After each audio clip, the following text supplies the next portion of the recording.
নমস্কার, দোলার বাঙালিয়ান রান্নাঘরে আপনাদেরকে স্বাগতম। আজকে আমি ছোলার ডাল আর কাঁচকলার নতুন ধরনের একটি ইউনিক পকোড়া বানিয়ে দেখাবো, যা সন্ধ্যাবেলার নাস্তায় একদম জমে যাবে। সন্ধ্যাকার নাস্তা। তাহলে দেখুন আমি কিভাবে পকোড়াটা বানাইছি। আগে কিন্তু আমি কলা আর আলু সুন্দরভাবে সিদ্ধ করে নিয়েছি। অনেকক্ষণ ধরে সিদ্ধ করে নিতে হবে যাতে সুন্দরভাবে নরম হয়। এছাড়াও কলা আর আলু হাতে দেওয়ার সাথে সাথে যাতে খোসাগুলো খুলে যায়। দেখেছেনই তো, আমি কলার খোসাটা রেখে দিয়েছি, পরে ওটা আমি সুন্দরভাবে বেটে খাবো। আমি এর ভিডিওটাও দেখাবো আপনাদের। এখন এইদিকে আমি কলা আর আলুটা সুন্দরভাবে ম্যাশ করে নেব।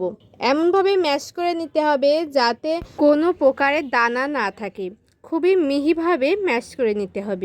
কয়েকটা আলু কিন্তু দিতেই হবে। আলু না দিলে কলার পকোড়াগুলো ভালোভাবে আঠালো হবে না, তাই আমি কিছুটা আলু দিয়ে নিয়েছি। কে কোথা থেকে দেখছেন আমার রান্নাটি অবশ্যই কিন্তু জানাবেন।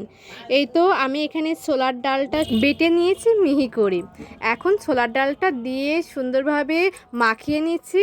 পরিমাণ মতন আমি নিয়ে নিলাম শুকনো লঙ্কার গুঁড়া, নিয়ে নিলাম স্বাদ মতন লবণ আর সামান্য হলুদ।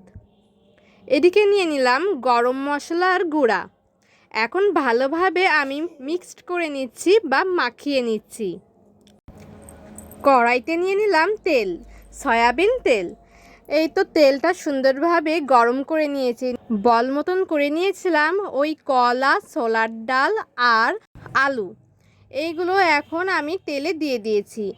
এপিট ওপিট করে উল্টিয়ে পাল্টিয়ে নিচ্ছি যাতে ভালোভাবে ভাজা হয় এবং ভিতরে ভালোভাবে মুসমুসে হয়ে যায়। এই তো বাদামি হয়ে গেছে, এর সাথে ভাজাও হয়ে গেছে। আমি তেল ঝরিয়ে তুলে নিলাম। আমি আবারও করে দেখাচ্ছি। ওই বলগুলো আমি দিয়ে নিচ্ছি ডুবন্ত তেলে। তেল যত দূর গিয়েছে তত দূরে আমি ওই বলগুলো দিয়ে নিচ্ছি। এখন সবগুলো ভাজা শুরু করে দিয়েছি। এপিট ওপিট করে নিচ্ছি যাতে এইদিকেও ভাজা হয় ওই দিকেও ভাজা হয়। যখন ভাজা হয়ে যাবে আমি তুলে নেব।